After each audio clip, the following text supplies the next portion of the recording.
Hi guys, it's Miss Thiessen here. Today we're looking at lesson 6 of our home finance unit. This is property tax part 1, so there'll be a part 2 to this afterward.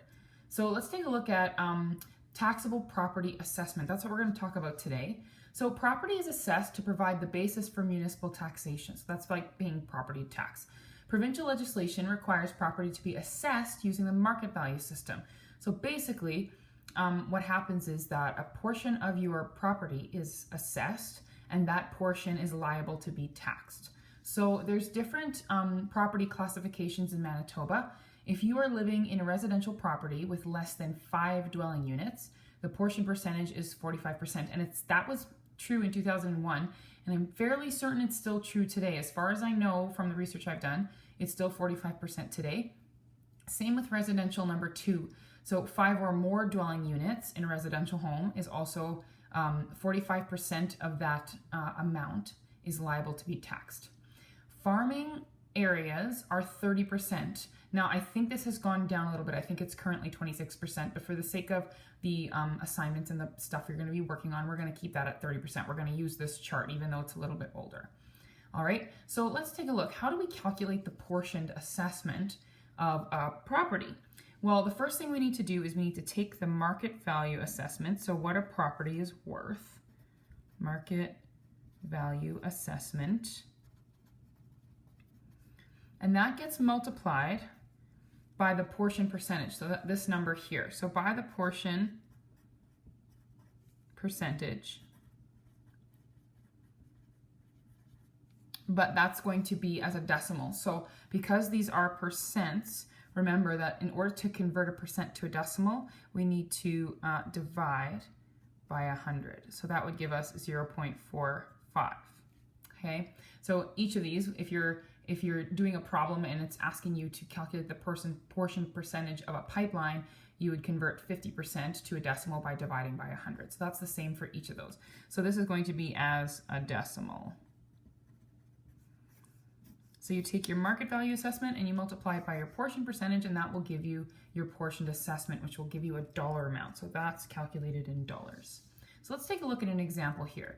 It says Tony owns a single family residential house. So it's single family residential house. We already know that single family basically means there's one dwelling unit, which means that it's residential 1, less than 5 dwelling units. So this is the amount that we're going to use, or the 0.45, in order to calculate this one.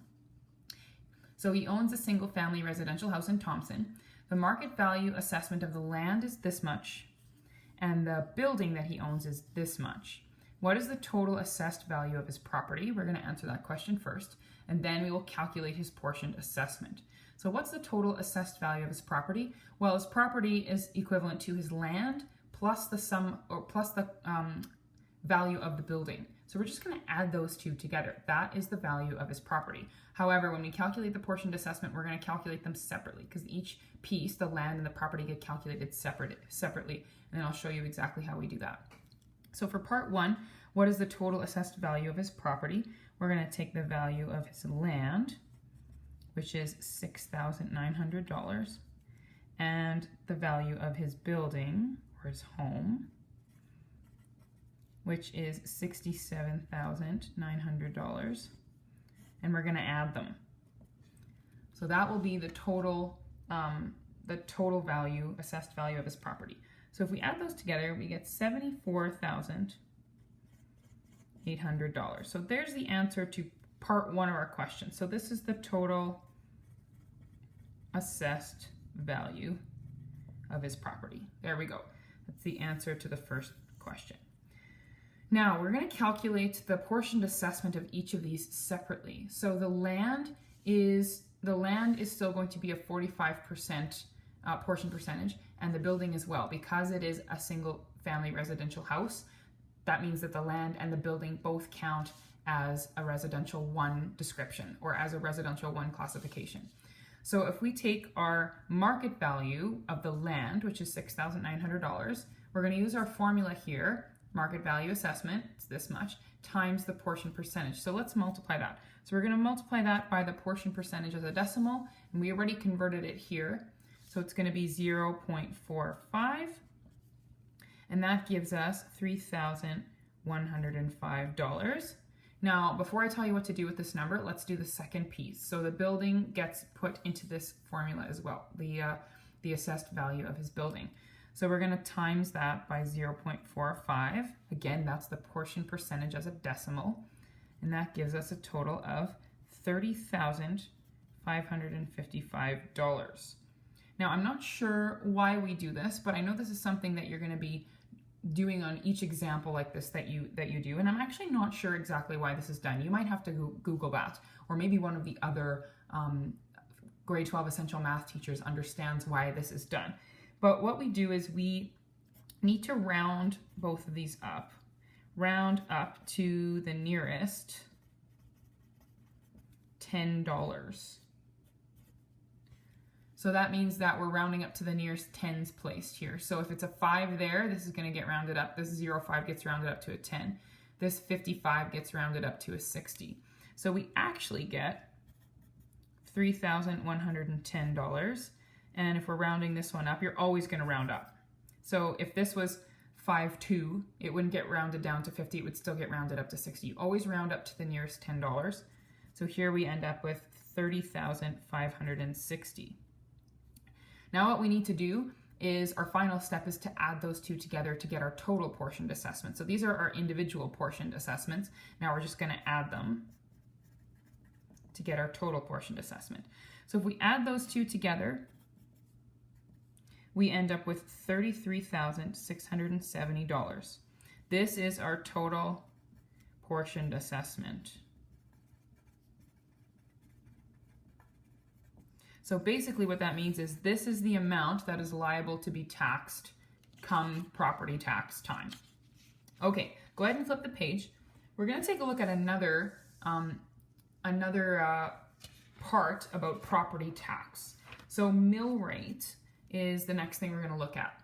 So in order to calculate property tax, the municipality that we live in, ours is Hanover, must establish a tax rate.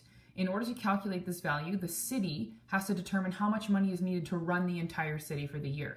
So once we know how much money is needed to run the city for the year, then the amount, the portioned assessment, they take that amount that is required to run the city and divide it by the total of all the portioned assessments within the city. So that basically means that'll tell the city how much each person needs to pay in order to keep the city running. So that's how tax is determined basically when it comes to property tax. So this rate can be presented either as a percent rate. So percent, we already know that that's a rate out of 100. So you know that if you have something like if you get 80 out of 100 on an exam, you have an 80% on that test, right? So 80 out of 100 is the same thing as 80%. All right.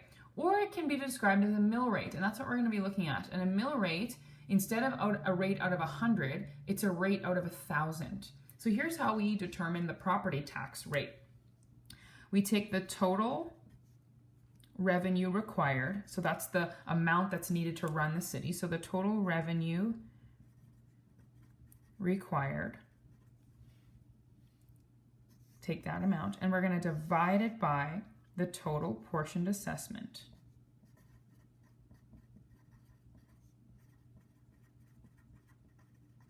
But that's not all. So if we take the total revenue required and we divide by the total portioned assessment, we're going to get a decimal. That's going to be the decimal value.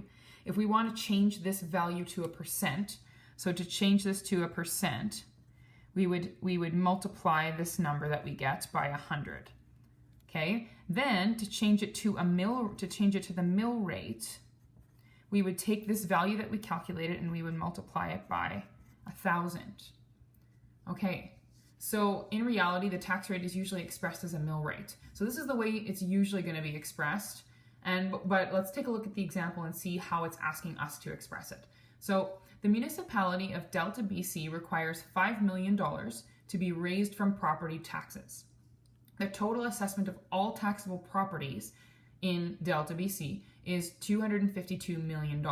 So this is the total revenue required. Sorry, this is $5 million is the total revenue required. That's the total revenue required. And this is the total portioned assessment. So what's the question asking us? Let's see. What will the tax rate be? Write as a decimal, a percent rate, and a mill rate. Well, we have each of the different ways to calculate those here. So if we want it as a decimal, we just divide the total required revenue by the total portioned assessment. If we want it as a percentage, we need to take that value that we calculated, that decimal, and multiply it by 100. And if we want the mill rate, we multiply that value by 1,000. So let's express it in each of these different ways that it's asking us to here. So the property tax rate is equal to the revenue divided by the portion assessment. I'm just shorthanding what we wrote up here. So that is equal to, the total revenue is 5 million. And the total portioned assessments, the total assessment of all taxable properties is 252 million. So if you divide those two, you get the decimal. The decimal number is 0.01984. And the reason I'm leaving so many decimal places is because we're going to be multiplying it. And to be as accurate as possible, we actually need to write in a number of those decimal places. So for the sake of this type of question, when you're calculating property tax rate, leave about 5 decimal places. Make sure to round this number correctly. If you have more here, remember if the number is 4 or lower, you round down. If it's 5 or higher, you round up. So leave yourself about 5 decimal places here. So now we've expressed this as a decimal. It's then asking us to express it as a percent rate. So remember, to do that, we take that value, so that decimal that we found, and we times it by 100. So we're going to take that 0.01984 times 100. This is going to give us the percent rate. So if we times that by 100, all we're doing technically is moving our decimal over. It's hopping over 2 places. It's going to be between the 1 and the 9. So we end up with 1.984%. There we have it as our percent. And then it's asking us to express as a mill rate. Now be very careful here. You're not taking your percentage and multiplying it by 1,000. You're taking your original decimal that you found and multiplying it by 1,000 to find the mill rate. So we're going to take that original decimal place again that we found, 0.01984, and times it by 1,000 this time to find the mill rate. So here's how we express this. Now again, all we're doing this time, instead of hopping over 2 decimal places, we're hopping back 1, 2, 3 decimal places. So it'll be between the 9 and the 8. So we end up with 19.84, and the unit we use to express the mill rate is mils. So we get 19.84 mils, and that is our mill rate. All right, thanks so much for watching.